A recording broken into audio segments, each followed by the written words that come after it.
Hi, I'm Dr. Jeffrey Schachar, and I'm a urogynecologist and pelvic floor reconstructive surgeon, and I work at HCA Florida, minimally invasive urogynecology. The two most common conditions that I treat are pelvic organ prolapse and urinary incontinence.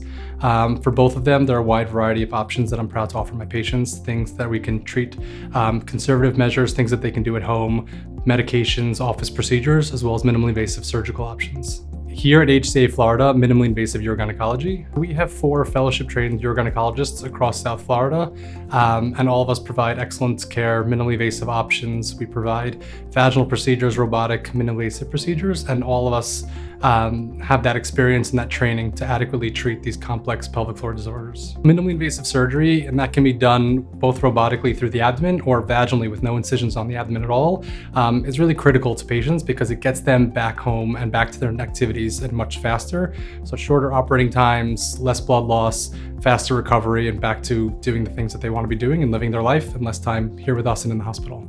I'm very fortunate that I have chosen to pursue a subspecialty in an area where I can really give back my patients confidence and give them back their quality of life. A lot of the patients suffer from these pelvic floor issues that really have a negative impact on what they can do, how they can enjoy their life. And so I am in a very unique opportunity where I can give those things back to them and allow them to get back to doing the things that they really love to do.